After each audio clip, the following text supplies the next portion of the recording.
Alors, bonjour aux investisseurs et futurs investisseurs immobiliers.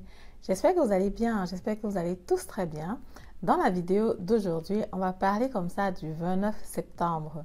Tu te poses certainement la question de savoir c'est quoi cette date, le 29 septembre? Qu'est-ce qui a bien pu se passer le 29 septembre? Donc, c'est une date où les politiciens se sont mis ensemble avec Olaf Scholz, qui est donc le président comme ça de l'Allemagne, du moins celui qui est à la tête du pays, pour discuter par rapport à tout ce qui est investissement immobilier, propriétaire, locataire, parce que comme vous savez, le domaine de l'investissement immobilier, c'est un domaine qui va être beaucoup touché aussi par les débats politiques. Parce qu'effectivement, en Allemagne, il y a 3 secteurs d'activité qui vont être fortement influencés par la politique, que l'État s'occupe de ça et que l'État a aussi l'obligation de gérer pour les concitoyens. Déjà, le premier secteur, c'est déjà la santé. En Allemagne, tout le monde, avec son assurance, a droit à la santé. Le deuxième point, déjà, c'est la nutrition. C'est pour ça justement qu'il y a aussi des allocations familiales. Et ce qui est là, c'est que le pays, l'État s'arrange à tout faire pour que les citoyens ne manquent jamais de quoi manger. Le troisième point, justement, c'est l'habitation. Donc, l'État s'arrange toujours à ce que, même si tu perds ton job, si tu es une maman avec les enfants, un monsieur, que tu trouves toujours où habiter. C'est pour ça que l'État met des structures en place pour subventionner, pour que les personnes ne manquent de rien dans ces 3 secteurs-là, qui sont effectivement des secteurs vitaux. Parce qu'effectivement, chaque être humain, que ce soit toi, que ce soit moi, on a besoin naturellement de manger. Après, on a besoin d'être en bonne santé et on a besoin d'avoir un toit sur la tête. C'est pour ça que je dis toujours que l'investissement immobilier, c'est un besoin de nécessité de base. Donc, du coup, quand tu investis dans l'immobilier, tu investis dans le bon domaine. Voilà, donc l'État aussi va justement s'immiscer là-dedans pour pouvoir reformer, réguler les choses pour que tout le monde puisse trouver son parti. Il n'est pas question de que voilà, certaines personnes oppriment d'autres, alors que les propriétaires aient plus de pouvoir, alors que les locataires se perdent quelque part, quoi. Donc, il y a donc eu le 29 septembre donc, ce débat où 14 points ont été discutés. Les décisions ont été prises par rapport à ça et les décisions qui sont encore pendantes. C'est ça dont je vais te parler dans cette vidéo après le générique.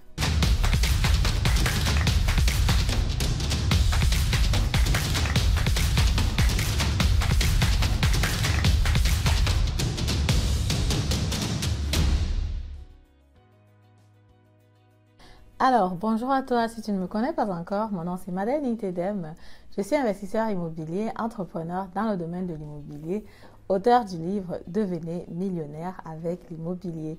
Si le domaine de l'immobilier t'intéresse, le domaine de l'immobilier te passionne, c'est que naturellement tu es ici au bon endroit. Je t'invite tout simplement à t'abonner à la chaîne, activer la cloche de notification pour ne plus rater le contenu très important que je partage très régulièrement sur cette chaîne. Si tu remplis déjà les conditions pour investir dans l'immobilier, ce que je t'invite à faire, c'est naturellement de me contacter pour la consultation qui est gratuite pour que je te présente les biens qui sont actuellement en vente, car en tant qu'agent immobilier, je travaille avec différents vendeurs qui vont donc te proposer les biens immobiliers dans les États Hessen, Rheinland-Pfalz et aussi Baden-Württemberg. Si tu penses qu'il faut d'abord que tu te formes avant de te lancer sur l'investissement immobilier, tu peux toujours te former. Les informations pour ma formation Investir en immobilier comme un pro, tu les trouves en barre de description. Et effectivement, aujourd'hui, je suis à l'hôtel parce que cette semaine, j'ai accompagné, donc j'ai finalisé avec une des personnes qui avait assisté à ma formation Investir en immobilier comme un pro. Je suis vraiment fière de lui parce qu'effectivement, quand il prend la formation, il ne remplit pas encore toutes les conditions pour investir. Et après 1 an et demi, voilà, il a attendu, il a patienté, il a rempli les conditions. Et puis, cette semaine, il a validé comme ça son premier investissement immobilier. Je suis très fière de toi, toi, toi, toi. Et pour ce qui est de la formation en ligne, parmi les personnes qui sont dans le groupe, on a déjà un investisseur. Voilà, c'est celui qui est vraiment au top, qui est déjà à son 5e bien immobilier. Tu as bien compris, 5e bien immobilier. Donc, du coup, avec Immobilier en Allemagne, tu construis ton patrimoine sans problème. Voilà, donc sans plus tarder, rentrons dans la thématique du jour. Je disais donc tout à l'heure que le 29 septembre, 14 points ont été discutés. Mais bon, je ne peux pas discuter tous les 14 points ici avec vous parce que sinon la vidéo va être extrêmement longue. J'ai donc juste pris 3 points pour discuter avec vous.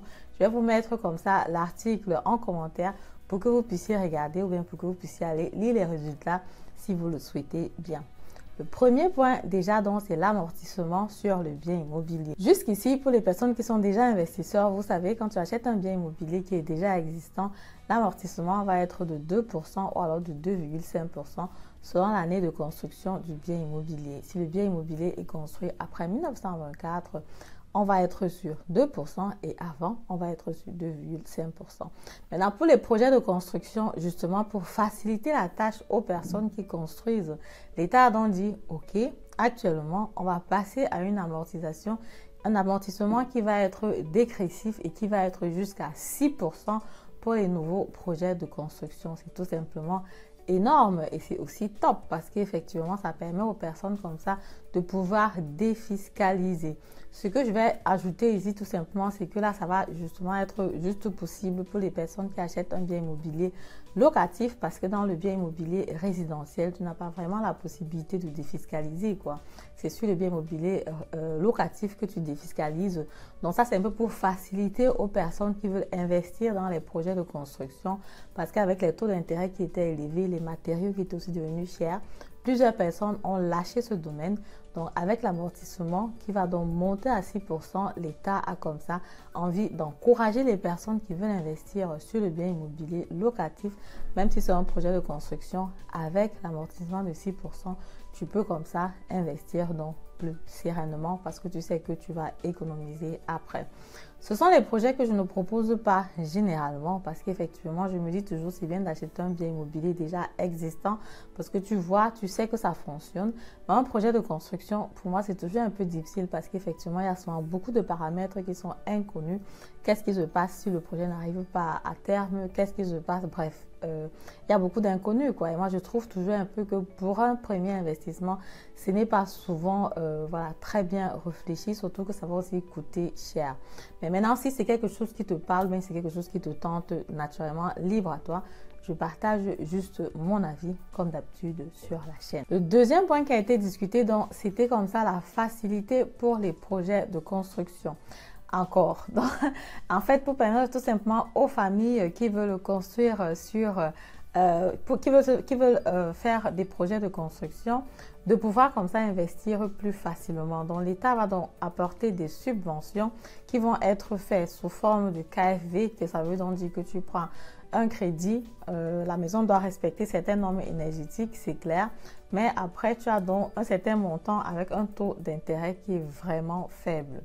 Donc, du coup, ça te permet comme ça d'économiser beaucoup d'argent, quoi. Donc, l'État fait ça comme ça pour faciliter. L'État fait ça comme ça pour faciliter un peu la tâche aux personnes qui veulent construire leur bien immobilier. Ce qu'il faut toujours regarder ici, c'est qu'effectivement, regardez si tu remplis les conditions, parce que je me souviens, parfois, les conditions sont assez rigides. Bon, pas rigides, mais dans le sens où il faut que vous ayez en couple un salaire qui est relativement bas pour pouvoir profiter à certaines subventions. Si vous gagnez déjà bien votre vie à deux, soit entre 60 000 et 90 000 euros, c'est que plusieurs personnes gagnent déjà quand vous êtes en couple. Donc, du coup, vous ne remplissez plus les conditions, quoi. Il va falloir gagner moins de ce montant-là pour pouvoir profiter de ces subventions-là. Donc, du coup, si toi, tu es intéressé par rapport à ça, ce que tu peux faire, c'est de te rapprocher de moi ou de te rapprocher d'un conseiller financier qui va regarder avec toi quelles sont tes caractéristiques. Est-ce que tu remplis les conditions? Est-ce que tu peux donc profiter de cette subvention-là? Donc, et la subvention aussi, c'est différent par rapport aux États. Donc, il faut regarder selon l'État dans lequel tu te trouves, voir si tu réponds aux critères avant effectivement de te décider pour l'acquisition ou alors pour la construction d'un bien immobilier parce qu'ici, il s'agit beaucoup plus de la construction du bien immobilier. Le troisième point concerne toujours la construction parce qu'effectivement, on a remarqué qu'avec les taux d'intérêt élevés, une fois de plus, et avec les matériaux, les prix des matériaux qui ont augmenté, les projets de construction étaient vraiment devenus lents et voilà, beaucoup de sociétés de projets de construction ont dû faire faillite cette année, quoi. Et une des raisons aussi, c'était par rapport au fait que la lenteur administrative. Parce que comme vous savez, ici en Allemagne, tout ce qui t'appartient doit être approuvé par l'État. Tu ne peux pas te lever comme ça et te décider que, ok, voilà une parcelle de terrain, même si ta parcelle de terrain, décider de construire ce que tu veux là-dessus, quoi. Donc, du coup, pour que tu puisses construire, il va falloir que tu aies l'autorisation de l'État par rapport à ce que tu veux construire. Et ça peut donc arriver que pour cette construction-là, pour que tu aies l'autorisation finale, que ça dure, quoi. Donc, du coup, c'était un point qui était vraiment aussi débattu parce qu'effectivement, les personnes se disent que, ok, si on avait eu l'autorisation de construire rapidement, c'est qu'avant que la crise n'arrive, on aurait déjà fini avec les projets de construction.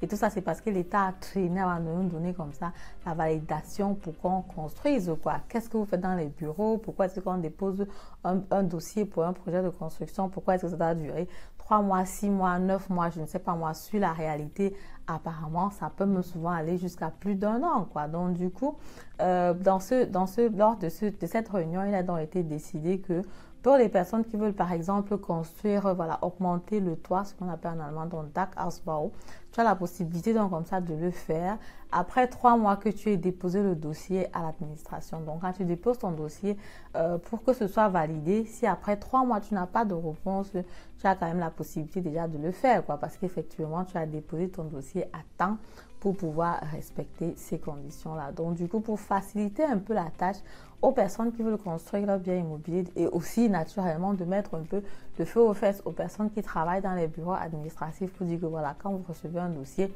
veuillez donc traiter le dossier rapidement parce qu'effectivement, ça ne sert à rien que le projet de construction dure 1 mois, 1 an et demi avant d'être validé. Peut-être les investisseurs sont déjà fatigués, l'argent a déjà été pris, les personnes attendent et tout le reste. Bref, c'est pas vraiment intéressant que ce soit que ce soit pour la personne qui construit, que ce soit pour les investisseurs, c'est pas vraiment intéressant. Pour terminer dans la vidéo, il y a des points qui n'ont pas été abordés, pourtant ce sont des points qui sont assez sensibles et qui pourraient par exemple permettre à plusieurs personnes d'investir sur l'immobilier. Donc ce serait par exemple la taxe sur la mutation foncière, comme vous savez en Allemagne. Elle est de 3,5% à 6,5% selon les États. Et du coup, la proposition serait de diminuer éventuellement cette taxe sur la mutation foncière ou de la supprimer complètement parce qu'effectivement, ça coûte beaucoup d'argent et c'est un frein pour les personnes qui veulent investir sur du bien immobilier. Pour les personnes qui me contactent pour l'acquisition immobilière, les personnes que j'accompagne, je pense qu'il y a 10% environ de personnes qui ont ces frais-là. Sinon, il va toujours falloir trouver des méthodes pour trouver des capitaux pour jongler, quoi. Donc, du coup, il y a plusieurs personnes, quand tu vas acheter un bien immobilier de, je sais pas moi, 150 000 euros et que tu dois rapporter 8%, 8% va comme ça équivaloir à 12 000 euros. C'est pas tout le monde qui a 12 000 euros sur son oreiller pour pouvoir investir sur l'immobilier, quoi. Donc, du coup, ça fait que ça peut être un frein pour les personnes.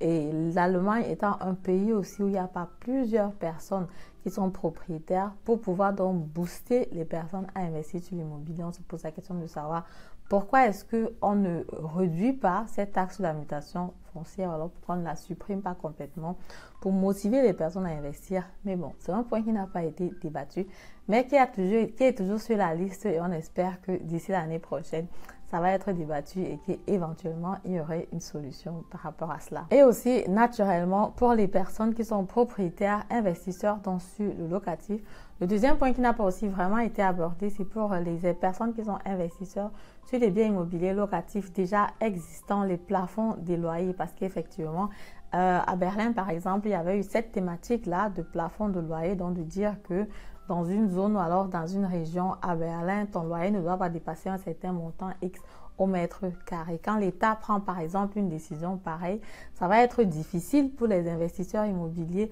de vouloir investir encore dans cette zone-là, quoi, parce que personne ne veut investir, on va lui imposer le loyer qu'il doit demander. Parce que quand tu prends un crédit à la banque, tu comptes sur le loyer de ton locataire pour rembourser les traites à la banque. Maintenant, si l'État veut t'imposer un montant que tu as demandé, si ce montant-là ne correspond pas au crédit que tu as pris, naturellement, c'est un problème. C'est vrai qu'il y avait des méthodes aussi pour contourner cette loi. La loi n'a pas été approuvée, mais elle est toujours en train d'être débattue.